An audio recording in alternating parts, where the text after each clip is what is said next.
Salam sejahtera bagi kita semua. Halo semuanya, saya Danar Aji Saputro akan mempresentasikan tentang potensi diri pemimpin dan berpikir positif. Presentasi ini sebagai tugas besar 1 Etik UMB dengan Bapak Dr. Andus Budiantoro, MA. Mari kita masuk ke dalam pembahasan materi. Potensi diri pemimpin. Apa sih potensi itu? Potensi adalah kekuatan atau daya yang dimiliki seseorang baik yang belum teraktualisasi maupun sudah teraktualisasi namun belum optimal. Nah, pasti setiap kita memiliki potensi yang entah kita belum sadari atau yang sudah kita sadari. Potensi berasal dari kata to potent, di mana kata tersebut berasal dari bahasa Inggris yang memiliki arti kekuatan atau powerful, daya, kemampuan. Setiap individu pada hakikatnya memiliki suatu potensi yang dapat dikembangkan pastinya, baik secara individu maupun kelompok melalui latihan-latihan. Di dalam potensi ada dua daya atau kekuatan, yaitu positif dan negatif, di mana positif adalah kekuatan kita dan juga negatif adalah kelemahan atau weakness. Kita harus mengembangkan dan mengasah kelebihan atau kekuatan kita agar berguna dengan baik dan pastinya maksimal untuk digunakan dalam kehidupan kita. Tetapi untuk kelemahan kita atau weakness, kita harus mencegah dan menghambat agar tidak berkembang. Jika ada potensi, berarti orang yang memiliki beragam potensi-potensi dalam dirinya disebut orang potensial. Mari kita masuk ke dalam pembahasan mengenai potensial. Orang potensial adalah adanya potensi memiliki kemampuan laten untuk melakukan sesuatu atau untuk bertingkah laku dengan cara tertentu, khususnya dengan cara yang mencakup laten atau bakat pembawaan atau inteligensi.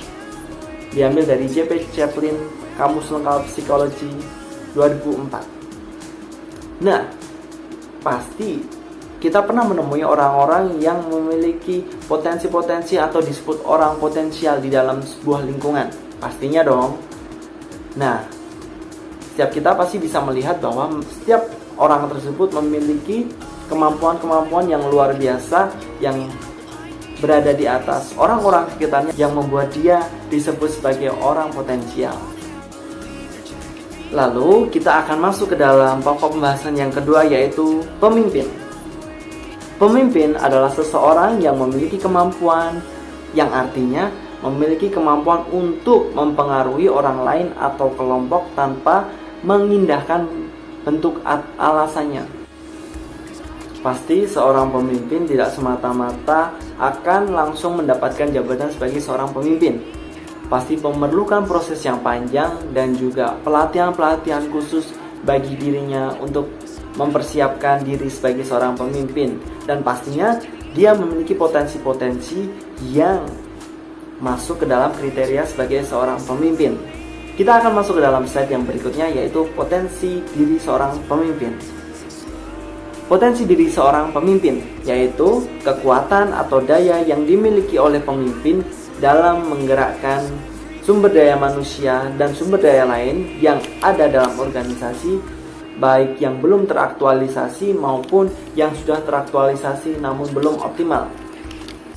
Di dalam sekitar kita pasti kita pernah jumpai pemimpin-pemimpin yang memiliki potensi-potensi yang luar biasa, di mana dia mampu memimpin dengan luar biasa dan mampu memaksimalkan dalam setiap bidangnya. Kita akan masuk ke dalam slide berikutnya mengenai beberapa potensi diri seorang pemimpin. Mari kita masuk ke dalam slide berikutnya. Terdapat 5 pembagian mengenai potensi seorang pemimpin, yaitu potensi fisik, potensi socio-emosional, potensi kecerdasan intelligence atau intelektual, potensi kecerdasan spiritual, lalu yang terakhir potensi ketahanan malang. Potensi-potensi yang dimiliki pemimpin berarti adalah sesuatu hal yang sangat diperlukan dalam berjalannya sebuah perusahaan atau sebuah organisasi, karena dengan potensi-potensi tersebut segala sesuatunya boleh stabil dan berjalan dalam keadaan yang baik. Nah, Itu adalah penjelasan mengenai potensi diri seorang pemimpin. Kita akan lanjut ke dalam pokok pembahasan yang kedua, yaitu berpikir positif. Mari kita masuk ke dalam pokok pembahasan berpikir positif. Mari kita lihat dalam slide berpikir positif. Let's go. Berpikir positif adalah berpikir terhadap sesuatu yang mengandung makna. Yang kedua, berpikir terhadap sesuatu tanpa melihat sisi negatifnya. Lalu yang ketiga, cara menghadapi suatu masalah dengan mengambil hikmah di balik masalah yang dihadapi sehingga tidak menimbulkan konflik atau pertentangan. Oke, terdapat komponen di dalam berpikir positif. Mari kita lanjut ke dalam slide selanjutnya. Komponen berpikir positif, yaitu terdapat muatan pikiran. Apa sih muatan pikiran? Muatan pikiran adalah berpikir positif merupakan usaha mengisi pikiran dengan berbagai hal yang positif atau muatan positif agar pikiran kita berisi sesuatu hal yang benar dan yang baik. Lalu yang kedua, penggunaan pikiran. Penggunaan pikiran yaitu memasukkan muatan-muatan positif dalam pikiran kita. Hal tersebut harus dipraktekkan dan harus ada bukti nyata. Tidak bisa hanya disimpan di dalam pikiran karena hal tersebut sama saja kosong. Lalu yang ketiga adalah pengawasan pikiran. Pengawasan pikiran adalah usaha untuk mengetahui muatan-muatan apa saja yang ada di dalam pikiran kita. Jadi kita seperti mengawasi apa saja yang masuk dan apa saja yang ada di pikiran kita.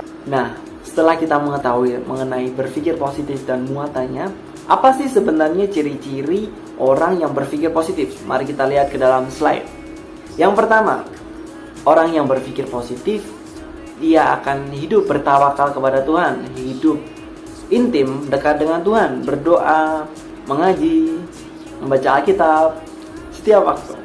Lalu yang kedua, orang yang berpikir positif memahami bahwa di dalam dirinya terdapat yin dan yang, atau terdapat kelebihan dan kekurangan, terdapat positif dan negatif. Tetapi setiap orang berpikir positif, dia selalu melihat di dalam sisi positifnya dan melihat sisi yang terbaik dari orang tersebut. Lalu yang ketiga, orang yang berpikir positif percaya pada kemampuan dan keterampilan dalam dirinya. Ia tidak pernah meremehkan itu. Seperti gambarnya adalah seseorang yang berani untuk berkomunikasi kepada orang lain, mengemukakan pendapatnya. Lalu yang keempat, orang yang berpikir positif tidak mau kalah terhadap rintangan dan terhadap susahnya kehidupan. Yang kelima, orang yang berpikir positif memiliki jiwa yang kuat dan konsisten. Yang selanjutnya, yang keenam, orang yang berpikir positif selalu membicarakan hal-hal positif dan selalu menginginkan kehidupan yang positif, seperti anak kecil yang selalu tertawa riang di dalam kehidupannya. Lalu yang terakhir, orang yang berpikir positif yakin bahwa semua orang memiliki daya kreatif, akan tetapi daya kreativitas itu membutuhkan kekuatan untuk membangkitkannya sehingga kemampuan dan kekreatifannya menjadi aktual. Setelah kita mengetahui arti, komponen, dan juga ciri, kita akan masuk ke dalam manfaat menjadi orang yang berpikir positif. Mari kita masuk ke dalam slide. Yang pertama adalah health. Yang kedua adalah feeling of success. Lalu yang ketiga adalah optimistic. Lalu selanjutnya ada positive emotion, positive response to failure. Lalu ada self confidence, positive self image. Lalu every cloud has a silver lining. Selanjutnya kreatif atau kreatif. Selanjutnya persistence. Lalu yang selanjutnya ada positive relationship. Cara membangun sikap positif bagi setiap kita yang ingin mengaktualkan dan ingin memaksimalkan berpikir positif adalah, mari kita lihat ke slide. Memilih bersikap optimis. Lalu yang kedua, memilih menerima segalanya apa adanya. Yang ketiga, memilih cepat pulih. Yang keempat, memilih untuk cerita. Selanjutnya yang kelima, memilih bersikap antusias. Lalu yang selanjutnya, memilih lebih peka. Yang ketujuh, memiliki humor atau memilih humor. Yang kedelapan, memilih sportif. Selanjutnya yang kesembilan, memilih rendah hati. Yang kesepuluh, memilih untuk bersyukur. Yang kesebelas, memilih beriman. Yang kedua belas, memilih untuk berpengharapan. Berikut adalah cara membangun bersikap positif dalam kehidupan kita.